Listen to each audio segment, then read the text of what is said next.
आपल्यासोबत शिवसेना उद्धव बाळासाहेब ठाकरे पक्षाचे आमदार राहणार आहेत. नेहमी विधान भवनामध्ये आपल्याला त्यांची एंट्री ही पांढऱ्या कपड्यांमध्ये पाहायला मिळते. आज काळे कपडे त्यांनी घातलेले आहेत. नेमकं कारण काय आहे काळे कपडे घालून विधान भवनामध्ये येण्याचं? खरं तर आपण या ठिकाणी येतो आपल्या मतदारसंघामधले प्रश्न, समस्या, अडचणी सोडवण्यासाठी एकमेव हे ठिकाण असतं आणि त्या माध्यमातून आपण इथे येतो. परंतु आपल्या विभागातले विषय जाणीवपूर्वक जर डावले जात असतील तर मला वाटतं काय ती एक खंत आहे आणि ती कुठेतरी व्यक्त करायला पाहिजे. काल माझी एक मुंबईतल्या अतिशय गंभीर विषयावर एक लक्षवेधी होती. ती लक्षवेधी काल पुढे ढकलण्यात आली. आज पण ती पटलावर घेतली नाहीये. मला वाटतं ह्या अशा काही गोष्टी आहेत विरोधी पक्षाच्या, खास करून उद्धव बाळासाहेब ठाकरे पक्षाच्या आमदारांना डावलण्याचा, खच्चीकर करण्याचा हा जो काही प्रकार चालू आहे हे अत्यंत खेदजनक आहे. आणि मला वाटते लोकशाहीमध्ये असं कुठे होत नाही. विरोधी पक्ष असो किंवा सत्ताधारी पक्ष असो, त्यांचा आमदार असो, त्या ठिकाणी जे प्रतिनिधी येतात ते जनतेची सेवा करण्यासाठी येतात. त्या विभागातली जनता सुद्धा ची दायित्व सुद्धा त्या सरकारवर असतं. आणि म्हणून मला वाटतं जो गेल्या 1 वर्षापासून मी अनुभव घेतोय तो मी उद्धव बाळासाहेब ठाकरे पक्षाचा आमदार असल्यामुळे कुठल्या प्रकारचा निधी जो मुंबई महानगरपालिकेचा मला 17 कोटी 50 लाख रुपयाचा जो निधी आहे हा आमच्या कुठल्याही आमदारांना दिलेला नाही. असा निषेध असं नाही आहे, पण ही कुठेतरी खंत आहे.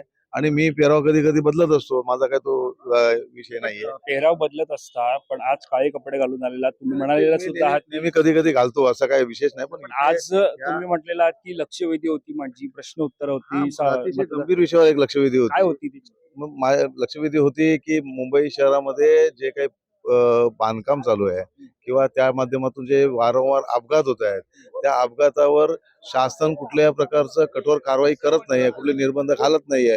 मुंबईकर प्रत्येक दिवशी एक ना एक असा नाहक बळी मुंबईकरांचा जातोय. ही अतिशय गंभीर बाब आहे. आणि मला एक वाटतं प्रश्न असा आहे, हे बांधकाम जे तुम्ही म्हणत आहात ते इमारतींचं की पायाभूत सुविधांसाठी जी सुरू आहे ते बांधकाम? गगनचुंबी इमारती ज्या मुंबई शहरामध्ये होत आहेत आणि त्या माध्यमातून ते विकासक असतील त्यांना त्यांच्या विकासकाच्या कामाला आमचा विरोध नाहीये.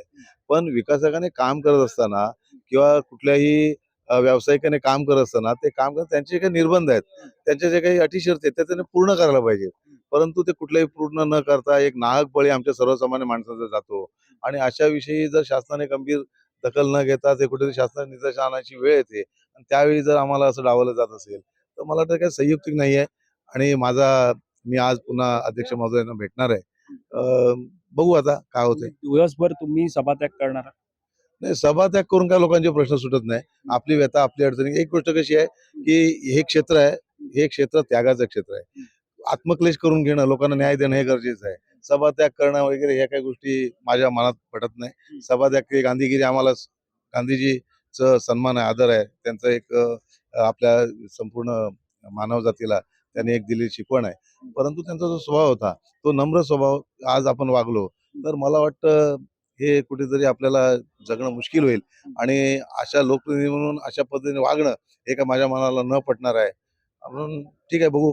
बाळाजी, एक प्रश्न असा आहे, तुम्ही शिवसेना उद्धव बाळासाहेब ठाकरे पक्षाचे आमदार आहात, नवनिर्वाचित आमदार आहात. शिवसेनेला जवळून तुम्ही पाहिलेलं आहे, बाळासाहेब ठाकरेंना सुद्धा तुम्ही जवळून पाहिलेलं आहे.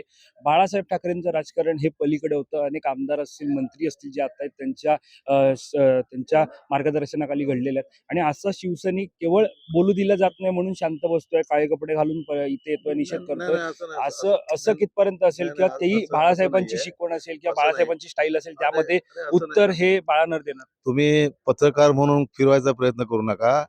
या ठिकाणी कुठल्याही प्रकारचा शिवसैनिक हा थंड नसतो. आणि मला वाटतं आमचा पाठीमागचा शिवसैनिकाचा इतिहास पाहिला तर लक्षात येईल. पण आज परिस्थिती अशी आहे की आपण कुठल्याही प्रकारचं असं पाऊल उचललं तर आज कायद्याची कक्षा आहे. आताची परिस्थिती बदललेली आहे आणि त्याच्या माध्यमातून अनेक वेगळ्या रस्त्यांना जाऊन आपण कुठेतरी आपला वेळ वाया घालवणं हे काही संयुक्तिक नाही आहे. त्याच्यामुळे एक मात्र नक्की आहे, आमच्या मनामध्ये किंवा हृदयामध्ये जो समाजकारणाचा हे पडलेला आहे, बाळासाहेबांनी आमचा विचार दिलाय, हो विचारापासून आम्ही कधी लांब जाणार नाही. आणि त्याच्यासाठी आम्हाला कसली पर्वा नसते.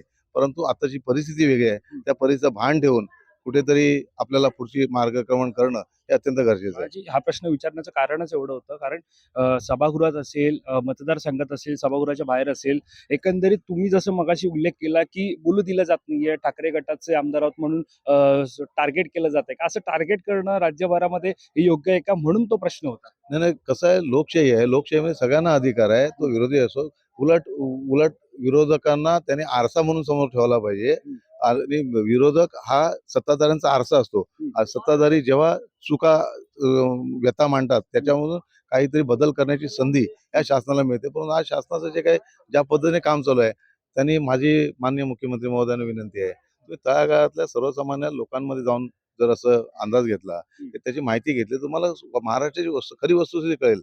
वरवर सगळं दिसतंय, जे दैनंदिन याच्यामध्ये चालले आहेत, मध्यमवर्गीय आहेत वगैरे आहेत, ते ठीक आहे. परंतु तळागाळातल्या लोकांचे काय हाल आहेत हे त्यांनी कुठेतरी एक यंत्रणा लावून पाहावं, म्हणजे त्यांना कळेल. म्हणजे आम्ही सांगायची गरज नाही लागणार. निश्चित धन्यवाद आमच्याशी बातचीत केल्याबद्दल. तर हे होते बाळांदर आणि आपण पाहतोय काळे कपडे परिधान करून ते विधान भवनामध्ये दाखल झालेले आहेत आणि या सगळ्यामध्ये ते निषेध जो होतो या संदर्भामध्ये त्यांनी व्यक्त केलेला आहे, बोलू दिलं जात नाही.